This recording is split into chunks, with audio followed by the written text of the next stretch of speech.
લોકસભા ચૂંટણીના પડઘમ તેજ બન્યા છે। કોઈપણ સમયે ચૂંટણીની તારીખો જાહેર થઈ શકે છે। ત્યારે આપ પાર્ટી બાદ તાજેતરમાં જ ભાજપે પોતાની પ્રથમ યાદી જાહેર કરી છે, જેમાં 54 ઉમેદવારોના નામની જાહેરાત કરવામાં આવી છે। જો કે આ યાદીમાં ભાજપના વરિષ્ઠ નેતા એલ.કે. અડવાણીનું નામ સામેલ કરવામાં આવ્યું નથી। ત્યારે તાજેતરમાં ગાંધીનગરમાં એક કાર્યક્રમમાં ભાગ લેવા પહોંચેલા અડવાણીએ આડકતરી રીતે ગાંધીનગરથી ચૂંટણી લડવાની ઈચ્છા વ્યક્ત કરી હતી। તો આ તકે અડવાણીએ કોંગ્રેસ પર પ્રહાર પણ કર્યો હતા। અડવાણીએ જણાવ્યું હતું કે કોંગ્રેસને આ લોકસભાની ચૂંટણીમાં કારમી હાર મળશે। कांग्रेस पार्टी के लिए जिस कारण देश भर में बहुत ज़्यादा गुस्सा पैदा हुआ था वह 1977 का चुनाव था, इमरजेंसी के बाद का जो चुनाव था। और जब कांग्रेस पार्टी की काफ़ी खराब स्थिति हुई चुनाव परिणामों में, लेकिन इस बार का जो चुनाव है वो उससे भी बदतर होगा कांग्रेस के लिए। ये आश्चर्य नहीं होगा कि इस बार संभवतः कांग्रेस पार्टी 3 अंक भी पार न कर सके। आखिर 12 वर्ष पहला गठबंधनથી અલગ થયા બાદ બિહારની લોક જનશક્તિ પાર્ટીના અધ્યક્ષ રામવિલાસ પાસવાન એનડીએમાં પરત ફર્યા છે। છેલ્લા કેટલાય દિવસોથી લગાવાઈ રહેલી અટકળોને વિરામ આપતા ભારતીય જનતા પાર્ટી અને એલજેપી ગુરુવારે મોડી રાત્રે સાથે મળીને લોકસભા ચૂંટણી લડવાની ઘોષણા કરી છે।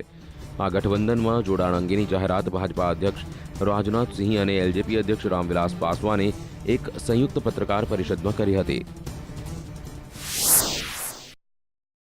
श्री रामविलास जी पासवान ने भारतीय जनता पार्टी के साथ गठबंधन करने का यह फैसला किया है।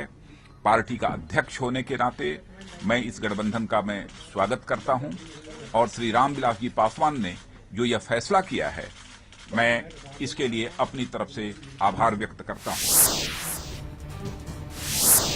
लोजपा અને એનડીએ સરકારના ગઠબંધન સાથે બિહારની 40માંથી 7 સીટો પર લોક જનશક્તિ પાર્ટી ચૂંટણી લડશે તેની પણ જાહેરાત કરાઈ હતી, જેમાં હાજીપુર, જમુઈ, મુંગેરી, સમસ્તીપુર, નાલંદા, ખગરિયા અને વૈશાલી બેઠકનો સમાવેશ થાય છે। તો આ અંગે જેડીયુ નેતા અલી અનવરે પોતાની પ્રતિક્રિયા આપતા જણાવ્યું હતું કે પાસવાન ભાજપમાં જોડાયા તે માટે કેટલીક હદે આરજેડી અને કોંગ્રેસ પણ જવાબદાર છે અને હવે પાસવાન પુત્ર धर्म નિભાવી રહ્યા છે। वो भी दोषी मैं मानता हूं व्यक्तिगत रूप से। देखिए, कांग्रेस से रामविलास जी सभी लोग जानते हैं कि कांग्रेस से बहुत उम्मीद लगाया और उनके एकदम साथ साथ रहने की कोशिश किए थे। उदित राज जी भी कांग्रेस के साथ जाने की कोशिश किए थे और लगातार लगे रहे यूपीए 1 से यूपीए 2 तक, लेकिन कांग्रेस ने इन लोगों को एकोमोडेट नहीं किया। तो जिनको सत्ता ही सब कुछ है जिनके लिए, तो वो बीजेपी को पकड़े गए, बीजेपी के यहाँ। લોકસભા ચૂંટણીને લઈને તમામ પક્ષો એડી ચોટીનું જોર લગાવી રહ્યા છે। ત્યારે સૂત્રોમાંથી મળતી વિગતો અનુસાર લોકસભાની ચૂંટણીની તારીખો 7 થી 10 માર્ચ વચ્ચે જાહેર થઈ શકે છે, જેના પગલે 15મી માર્ચથી આચારસંહિતા લાગુ થવાની સંભાવના છે। તેમજ 16 એપ્રિલે 124 બેઠકો પર, જ્યારે 30 એપ્રિલે 107 બેઠકો પર, 7 મેના રોજ 85 બેઠકો પર અને 13 મેના રોજ 86 બેઠકો પર મતદાન યોજાઈ શકે છે। તો સૂત્રોએ 16 મેના રોજ પરિણામ જાહેર થવાની સંભાવના પણ વ્યક્ત કરી છે। अलग तेलंगाणा विवाद बाद आज बिहार में भाजप द्वारा रेल रोको आंदोलन शुरू करवामां आव्युं छे। बिहार ने विशेष राज्यनो दरज्जो आपवानी मांग साथे भाजप द्वारा रेल रोको आंदोलननो आगाज करवामां आव्यो हतो, जेने लईने गईकाले रातथी ज भाजपना कार्यकरो अलग अलग शहरोना रेलवे स्टेशन पर पहोंची रेल रोकी रह्या हता। मळेली माहिती अनुसार भाजप द्वारा हावड़ा जनशताब्दी, हावड़ा दानापुर, पटना राजधानी, नवी दिल्ली, गुवाहाटी, डिब्रूगढ़ राजधानी ने भाजपना कार्यकर्ताओं द्वारा रोकवामां आवी हती। तो साथ ज કેટલાક ટ્રેનોને ઝારખંડ ડાયવર્ટ કરવામાં આવી હતી। विशेष मांग को लेकर जिस प्रकार सोनिया मनमोहन की सरकार ने सौतेला व्यवहार बिहार की जनता के साथ किया है, उसको चेतावनी देने के लिए हम लोग रेलवे ट्रैक पर बैठे हैं। और जिस प्रकार से नीतीश कुमार ने इस पूरे मुद्दे को कमजोर किया, नीतीश कुमार ने 10 करोड़ जनता की जो आवाज़ थी, जिसको बिहार के विधानसभा में हम लोगों ने पास किया था, उसको एक दल का मुद्दा बनाकर पूरे बिहार की जनता के साथ धोखेबाजी किया। और उसका परिणाम हुआ कि आज सीमांत जैसे नए राज्य को उसका दर्जा, विशेष राज्य का दर्जा मिल गया और बिहार को किनारे कर दिया गया। તો આ તરફ રેલ રોકો આંદોલન પર ભાજપના નેતા સુશીલ કુમાર મોદીએ નીતિશ કુમારને આડે હાથે લેતા જણાવ્યું કે નીતિશ કુમારે બિહારને વિશેષ રાજ્ય બનાવવાને બદલે કોંગ્રેસ સાથે બેઠકોની વાતચીત કરી તો જેડીયુ નેતા અલી અનવરે ભાજપ કાચિંડાને માફક રंग बदलता होવાની વાત કરી। और नीतीश कुमार तो कांग्रेस की गोद में चले गए थे और वो सीटों का समझौता करने लगे। वो विशेष राज्य के दर्जे की लड़ाई लड़ने के बजाय और कांग्रेस से राजनीतिक सौदेबाजी करने लगे कि हमारे साथ आप समझौता कीजिए, और उसी का परिणाम है कि बिहार को उसका हक नहीं मिल पाया। इसलिए अब तो ये लड़ाई लोकसभा के चुनाव में होगा, और हमारा चुनाव का एक मुद्दा ये भी होगा, पहला मुद्दा नरेंद्र मोदी को प्रधानमंत्री बनाओ, दूसरा मुद्दा होगा कि प्रधानमंत्री बनाएंगे तभी बिहार को विशेष राज्य का दर्जा मिलेगा, और जो 50,000 करोड़ से ज़्यादा का पैकेज की हम लोगों ने मांग की है वो भी तभी पूरा होगा जब नरेंद्र मोदी देश के प्रधानमंत्री होंगे। દિલ્હીના ભૂતપૂર્વ મુખ્યમંત્રી અને આપ પાર્ટીના સંયોજક અરવિંદ કેજરીવાલને પટિયાલા હાઉસ કોર્ટ દ્વારા સમન્સ પાઠવવામાં આવ્યું છે। કોર્ટે 7 એપ્રિલે કેજરીવાલને આરોપી તરીકે હાજર થવા આદેશ કર્યો છે। માનહાનિના કેસમાં નીતિન ગડકરીએ સમન્સ પાઠવ્યું છે। ઉલ્લેખનીય છે કે કેજરીવાલે દિલ્હીમાં એક સભાને સંબોધતા ભ્રષ્ટ નેતાઓની યાદી જાહેર કરી હતી। આ યાદીમાં નીતિન ગડકરીનું નામ પણ સામેલ હતું, જેની સામે વિરોધ નોંધાવતા ગડકરીએ કોર્ટનો આશરો લીધો હતો। अरविंद केजरीवाल को अधिकार है किसी के ऊपर आरोप करने का, पर झूठे और बेबुनियाद आरोप ईमानदार लोगों पर करके उनका जीवन बर्बाद करने का अधिकार नहीं है। न मैंने कहीं भ्रष्टाचार किया है, न पैसे लिए न दिए हैं। मेरे ऊपर एक भी भ्रष्टाचार का आरोप अगर सिद्ध होगा तो मैं राजनीति छोड़ दूंगा। સામાજિક કાર્યકર્તા અન્ના હજારેએ પશ્ચિમ બંગાળના મુખ્યમંત્રી મમતા બેનર્જીનું આગામી લોકસભા ચૂંટણી સુધી સમર્થન કરવાની વાત કરી હતી। હજારે મહારાષ્ટ્રના અહમદનગર જિલ્લામાં આવેલા ગામ રાલેગણ સિદ્ધિમાં આ વાત કહેતા જણાવ્યું હતું કે મમતા બેનર્જી સમાજ માટે લડાઈ લડ્યા છે અને દેશ હિતમાં ઘણી મુશ્કેલીઓનો સામનો કર્યો છે, પરંતુ તેમનું સમર્થન આગામી લોકસભા ચૂંટણી સુધી જ રહેશે। ભારતમાં લોકસભા ચૂંટણીની તડામાર તૈયારીઓ ચાલી રહી છે। રાજકીય નેતાઓ મતદારોને આકર્ષવા માટે અવનવા પ્રયાસો હાથ ધરતા જોવા મળે છે, ત્યારે ઇન્ટરનેટ પર પણ રાજકીય માહોલ છવાયો છે। ગૂગલમાં નરેન્દ્ર મોદી, કેજરીવાલ અને રાહુલ ગાંધી કરતાં પણ વધુ વખત સર્ચ થયેલા રાજનેતા સાબિત થયા છે। ગૂગલના આંકડા મુજબ ગૂગલમાં રાહુલ ફોર પીએમ કરતાં મોદી ફોર પીએમ સૌથી વધુ વાર સર્ચ કરવામાં આવ્યું છે। 100માંથી મોદી 65મા સ્થાન પર છે, જ્યારે કેજરીવાલ 52 અને રાહુલ ગાંધી 41મા સ્થાન પર છે। એનડીએમાં રામવિલાસ પાસવાનની વાપસી બાદ હવે ભાજપ દ્વારા કોંગ્રેસને વધુ એક ઝટકો આપવાની તૈયારી થઈ રહી હોય તેવું લાગી રહ્યું છે। બિહારમાં કોંગ્રેસ, આરજેડી અને એલજેપીનું ગઠબંધન નક્કી માનવામાં આવતું હતું, પરંતુ ભાજપે તેમાં ગાબડું પાડી દીધું છે। ત્યારે હવે ભાજપ તેલંગાણા રાષ્ટ્ર સમિતિની સાથે પણ ગઠબંધન કરી શકે છે। ટીઆરએસ કોંગ્રેસની શુભેચ્છક રહી છે, તો બીજી તરફ ટીઆરએસ પ્રમુખ કે ચંદ્રશેખર રાવની દીકરી કવિતા ભાજપ અધ્યક્ષ રાજનાથ સિંહ સાથે મુલાકાત કરી ચૂકી છે।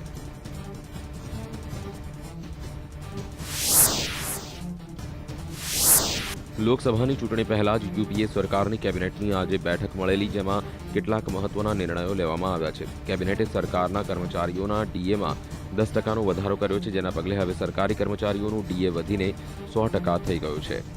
કેબિનેટના આ નિર્ણય બાદ લાખો સરકારી કર્મચારીઓને ફાયદો થઈ ગયો છે। જો કે આ તરફ કોંગ્રેસ અગાઉ પીએફ મુદ્દે જાહેરાત કરીને સરકારી કર્મચારીઓને ખુશ કરી દીધા હતા।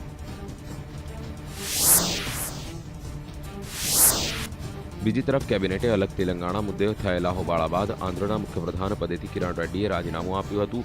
એ બાદ આંધ્રપ્રદેશમાં રાષ્ટ્રપતિ શાસન લાગુ કરવાની ગવર્નરની ભલામણ કેબિનેટે સ્વીકારી લીધી છે। જો કે બીજી બાજુ રાહુલ ગાંધીના ભ્રષ્ટાચાર વિરોધી બિલ પર આજની બેઠકમાં કોઈ નિર્ણય લેવામાં આવ્યો નથી। આ સંજોગોમાં સોમવારે ફરી એક વખત મળનારી કેબિનેટની બેઠકમાં આ બાબત પર ચર્ચા થશે તેવું રાજકીય સૂત્રોનું કહેવું છે। ભાજપના વડાપ્રધાન પદના ઉમેદવાર નરેન્દ્ર મોદીનું ઇતિહાસનું જ્ઞાન કાચું છે તેવું ફરી સાબિત થઈ ગયું છે। મોદીએ પોતાના એક ભાષણમાં ક્રાંતિકારી ભગતસિંહને લાંબુ સમય સુધી અંદમાનમાં કાળા પાણીની સજા ભોગવવી પડી હોવાનું કહીને છબરડો વાળ્યો હતો। ગાંધીનગરમાં ઈ-નગરના ઉદ્ઘાટન સમયે મોદી વિઝન 2022 પર ચર્ચા કરી રહ્યા હતા, ત્યારે દેશની આઝાદી માટે ક્રાંતિકારીઓનું યોગદાન યાદ કર્યું હતું। હકીકતમાં ભગતસિંહે નહીં બલકે વીર સાવરકરે અંદમાનમાં જેલની સજા કાપી હતી।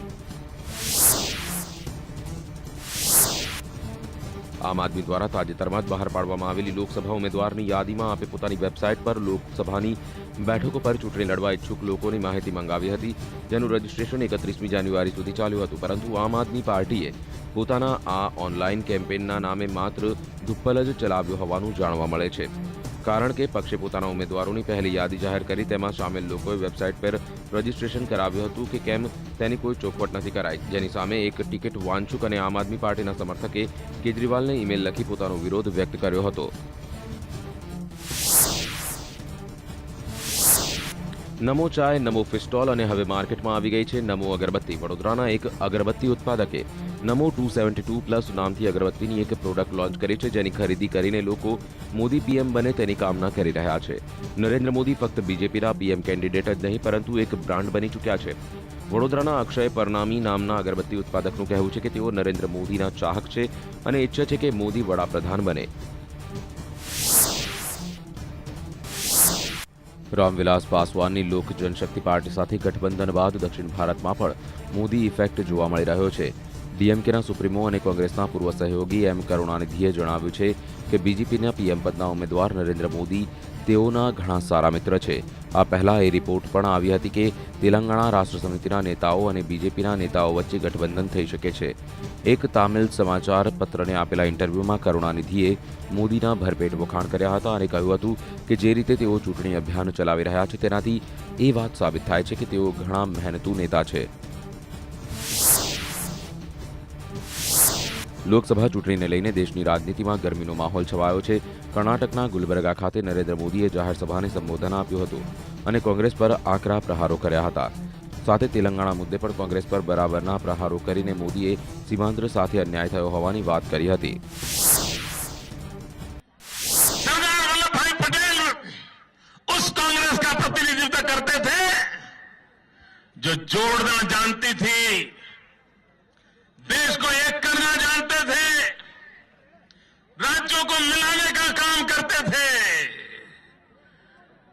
लेकिन ये 10 नंबरी गांधी 10 जनपद उनका निवास स्थान का पता है, इसलिए मैंने 10 नंबरी कहा.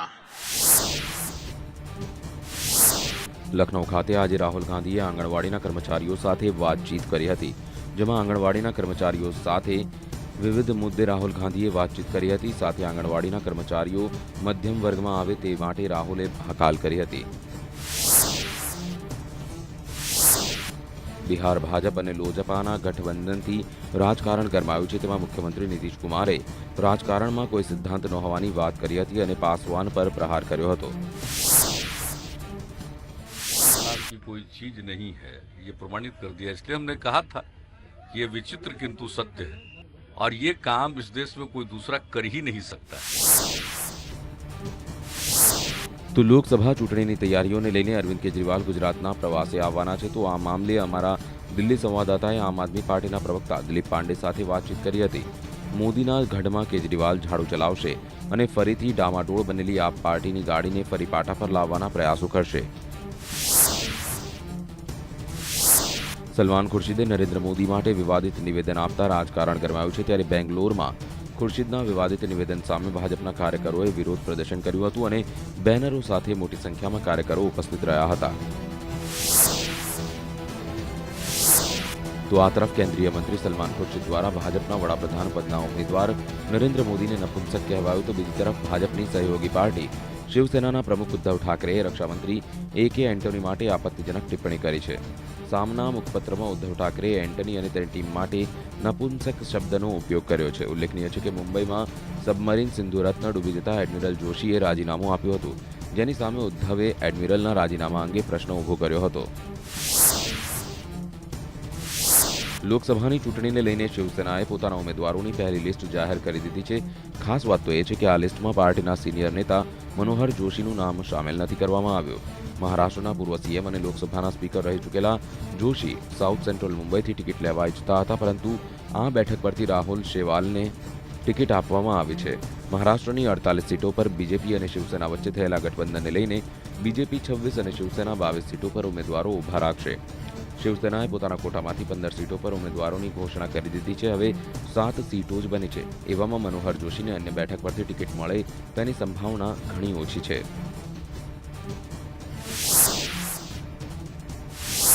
સામાજિક કાર્યકર અન્ના હજારે પશ્ચિમ બંગાળના મુખ્યપ્રધાન મમતા બેનર્જીને સમર્થન આપ્યા બાદ રાજનીતિ ગરમાઈ છે, ત્યારે આ અંગે અન્નાએ પોતાની પ્રતિક્રિયા આપી હતી. कुछ लोग सत्ता में है, विरोध में है, सत्ता में है, विरोध में है.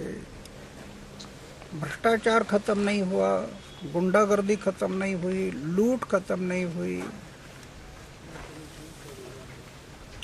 तो आज़ादी मिलकर हुआ क्या?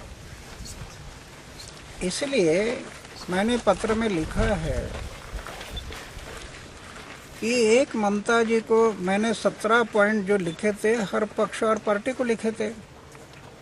ये 17 पॉइंट देश को बदलने वाले हैं, लेकिन एक का भी जवाब नहीं आया. રિપબ્લિકન પાર્ટીના નેતા રામદાસ આઠવલે આજે રાષ્ટ્રધ્વજનો આપ દ્વારા થઈ રહેલ દુરુપયોગને લઈને મહારાષ્ટ્રના ગૃહમંત્રી આર પાટીલને ફરિયાદ કરી હતી. આપ અવારનવાર પોતાના કાર્યક્રમોમાં રાષ્ટ્રધ્વજનો ઉપયોગ કરતી આવે છે અને તેને રોકવા જ આ રિપબ્લિકન પાર્ટીના નેતાઓ પાટીલના નિવાસસ્થાને પહોંચ્યા હતા, જેને લઈને પાટીલે આશ્વાસન આપ્યું હતું અને આપને આમ કરતા હવે રોકવામાં આવશે. આઠવલે જણાવ્યું હતું કે અશોક ચક્રવાળા રાષ્ટ્રધ્વજની જગ્યાએ તેઓ પોતાના લોગોવાળો ઝંડો ઉપયોગ કરે તે વધારે હિતાવહ છે. લોકસભા ચૂંટણી આવી રહી છે, ત્યારે ભાજપની ચૂંટણી રણનીતિમાં પણ ઘણા ફેરફારો જોવા મળી રહ્યા છે. દલિતોની સાથે મુસ્લિમ મતદારોનું ધ્રુવીકરણ રોકવા ભાજપ પોતાની રણનીતિ હેઠળ કેટલીક બેઠકો ઉપર મુસ્લિમ ઉમેદવારોને મેદાનમાં ઉતારવા જઈ રહી છે. પક્ષે એવી 100 બેઠકોને અલગ તારવી છે જ્યાં મુસ્લિમ મતદારોનો દબદબો છે. પક્ષને ચિંતા છે કે યુપી, બિહાર જેવા રાજ્યોમાં ભાજપ વિરોધી પક્ષો મુસ્લિમોને ભડકાવી શકે છે. આમ ભાજપ સ્થાનિક મુસ્લિમ નેતાઓને ચૂંટણી લડવા સારો સંદેશ આપવા માંગે છે. હવે પક્ષ આસામ, અરુણાચલ, પશ્ચિમ બંગાળ, કર્ણાટક, મહારાષ્ટ્ર વગેરે રાજ્યોમાં મુસ્લિમ ઉમેદવારો શોધી રહ્યું છે. પક્ષે એવી 100 બેઠકો અલગ તારવી છે જ્યાં મુસ્લિમ વસ્તી 30%થી વધુ છે. લોકસભા ચૂંટણીમાં મતદારોને આકર્ષવા માટેના અનેક પ્રયાસો ભાજપ દ્વારા થઈ રહ્યા છે, ત્યારે ઉત્તર પ્રદેશમાં 15 દિવસમાં 8,000થી વધુ ગામડાઓમાં મોદીનો ચૂંટણી રથ પસાર થશે. લગભગ ગુજરાત ચૂંટણીના પગલે જ આધુનિક ટેકનોલોજીના સાધનોથી સજ્જ મોદીનો 3D રથ જનતા સુધી તેનો સંદેશો પહોંચાડશે. યુપીના ભાજપના પ્રભારી અમિત શાહે જમીની પ્રચારની રૂપરેખા તૈયાર કરી દીધી છે. તેમાં 55 ટ્રક મોદીના રથના રૂપમાં તૈયાર થઈ રહ્યા છે, જેમાં LED સ્ક્રીન લાગી હશે.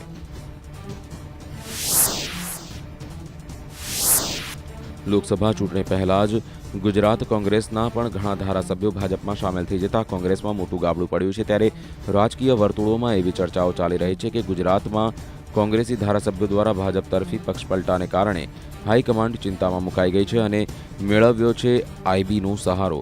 રાજકીય સૂત્રો અનુસાર કોંગ્રેસના ધારાસભ્યો પર આઈબીની નજર હોવાની સંભાવના છે. સાથે અમુક પત્રકારો પાસેથી પણ પક્ષપલટું કરનાર કોંગ્રેસી ધારાસભ્યોની માહિતી મેળવવામાં આવી રહી છે. કર્ણાટકના ગુલબર્ગા ખાતે નરેન્દ્ર મોદીએ જાહેર સભાને સંબોધિત કરતા કોંગ્રેસ પર આકરા પ્રહારો કર્યા હતા, જેમાં કોંગ્રેસે તેલંગાણા મુદ્દે અન્યાય કર્યો હોવાની વાત કરી હતી, તો બીજી તરફ સીમાંધ્રો સાથે અન્યાય થયો હોવાની વાત કરી હતી. सीमांध्र का भला हो ये हम भी चाहते हैं, लेकिन भाइयों बहनों, ये कांग्रेस पार्टी ऐसी कैसी डॉक्टर है जो बच्चे को तो जन्म दे लेकिन मां को मार दे. सीमांध्र भी हिंदुस्तान का उतना ही महत्वपूर्ण अंग है. कांग्रेस पार्टी को वहां पर राजनीतिक लाभ नहीं मिलने वाला है, इसलिए सीमांध्र को उसने अनाथ छोड़ दिया है. લોકસભા ચૂંટણી પહેલા ભારત સરકારે વિકાસ પીડિયા નામનું સોફ્ટવેર લોન્ચ કર્યું છે. ભારત સરકારે સોશિયલ સેક્ટર્સ માટે ઓનલાઈન એન્સાઇક્લોપીડિયા અને સ્થાનિક ભાષાઓમાં ઇન્ટરનેટ આધારિત કન્ટેન્ટ ડેવલપ કરવા માટે સોફ્ટવેર લોન્ચ કર્યું છે, જેમાં કૃષિ, સ્વાસ્થ્ય, સામાજિક કલ્યાણ, ઉર્જા અને ઈ ગવર્નન્સ સંદર્ભે યુઝર્સ દ્વારા લખવામાં આવેલા અને સરકારી લેખ હશે. આ સુવિધા વિવિધ ભારતીય ભાષાઓમાં પણ ઉપલબ્ધ હશે. પૂર્વ દિલ્હી ખાતે આમ આદમી પાર્ટીના નેતા રાજમોહન ગાંધીએ આગામી લોકસભા ચૂંટણીમાં ઉમેદવાર તરીકે પસંદ કરવામાં આવ્યા છે, ત્યારે રાજકીય વર્તુળોમાં ચર્ચાએ જોર પકડ્યું છે કે કેજરીવાલની આશાઓમાં રાજમોહન ગાંધી કેટલા સફળ રહેશે, કારણ કે અહીંથી શીલા દીક્ષિતના દીકરા સંદીપ દીક્ષિત છેલ્લી 2 ચૂંટણીથી વિપક્ષને પછડાટ આપતા આવ્યા છે. જો કે વિધાનસભા ચૂંટણીમાં પૂર્વ દિલ્હીમાં આપનો દબદબો રહ્યો. જો કે કોંગ્રેસે તેમના ઉમેદવારની જાહેરાત કરી નથી, તો બીજી તરફ ભાજપ અત્યાર સુધી તેમના ઉમેદવારોની શોધમાં પડ્યું છે. હવે જોવું રહ્યું કે કેજરીવાલની આશા ફળશે કે પછી ઠગારી નીવડશે. લોકસભા ચૂંટણીની તારીખ જેમ જેમ નજીક આવી રહી છે તેમ તેમ રાજકીય નેતાઓમાં વિવાદિત નિવેદનોનો દોર વધી રહ્યો છે અને અણછાજતા શબ્દોનો ઉપયોગ કરીને રાજકીય રોટલા શેકવાનું રાજકીય નેતાઓ ચૂકતા નથી. ઉત્તર પ્રદેશના ફરુખાબાદમાં ભાજપના નેતા સ્વામી પ્રસાદે મોદીને પર કર્યા છે પ્રહાર. स्वाभाविक रूप से जो अपने मुख्यमंत्री रहते उत्तर प्रदेश में गोधरा कांड को नहीं रोक पाया तो स्वाभाविक रूप से वो देश का प्रधानमंत्री बनने लायक नहीं है और इंसान हो नहीं सकता. स्वाभाविक रूप से ऐसे लोग हैवानियत की श्रेणी में आते हैं. તો બીજી તરફ ભાજપના નેતા સ્વામી પ્રસાદે આપના સંયોજક કેજરીવાલને પણ આડે હાથ લેતા ટિપ્પણી કરી હતી અને યુપીમાં આપનો કેટલો પ્રભાવ રહેશે તેના પર કરી હતી ટિપ્પણી. न पिद्दी का सुरवा उत्तर प्रदेश में आम पार्टी का कोई मतलब नहीं है. जो दिल्ली में 29 दिन में ही ढेर हो गया, अपनी सरकार नहीं चला पाया, वो देश की चलाने की स्वप्न अगर देखता है तो हम समझते हैं कि ये केवल खाली फ्लॉ है. લોકસભા ચૂંટણીને ધ્યાનમાં રાખીને હરિયાણાના કુરુક્ષેત્ર ખાતે ડીજીપી એસએન વશિષ્ઠ દ્વારા 1 માર્ચથી ચૂંટણી વ્યવસ્થા માટેની વિશેષ ટ્રેનિંગની જાહેરાત કરવામાં આવી છે, જેમાં પોલીસ કર્મચારીઓને વિવિધ ટ્રેનિંગ આપવામાં આવશે અને દરેક જિલ્લામાં ચૂંટણી દરમિયાન વ્યવસ્થા જળવાઈ રહે તેની ચિંતા કરવામાં આવશે. ચૂંટણી માટે પોલીસ કર્મચારીઓની 15 દિવસની ટ્રેનિંગ આપવામાં આવશે. બીજી માર્ચે અલ્હાબાદના પરેડ ગ્રાઉન્ડ ખાતે ઉત્તર પ્રદેશના મુખ્યમંત્રી અખિલેશ યાદવ અને સપા પ્રમુખ મુલાયમસિંહ યાદવ રેલી યોજવા જઈ રહ્યા છે, ત્યારે આ રેલી વિરુદ્ધ હાઈકોર્ટમાં અરજી દાખલ કરવામાં આવી છે. અલ્હાબાદમાં રહેતા પરવેઝ અહેમદ રાજુએ આ અરજી દાખલ કરી છે. અરજદારનું કહેવું છે કે પરેડ ગ્રાઉન્ડ કેન્ટોનમેન્ટ વિસ્તાર ગણાય છે, આથી આ વિસ્તાર પ્રદૂષણ અને ધ્વનિથી મુક્ત રાખવું આવશ્યક છે. કાનપુર ખાતે બીજી માર્ચના રોજ યુપીના રાજકીય માહોલમાં ગરમાવા જોવા મળશે, કારણ કે 1 જ તારીખે કેજરીવાલ, મુલાયમ અને મોદી યુપીમાં જાહેર રેલી યોજવા જઈ રહ્યા છે. રેલી પહેલા આપના સંયોજક કેજરીવાલ 1 માર્ચ રોડ શો કરશે, જેમાં તેઓ બરેલી, મુરાદાબાદ અને હરદોઈ સુધી રોડ શો કરશે.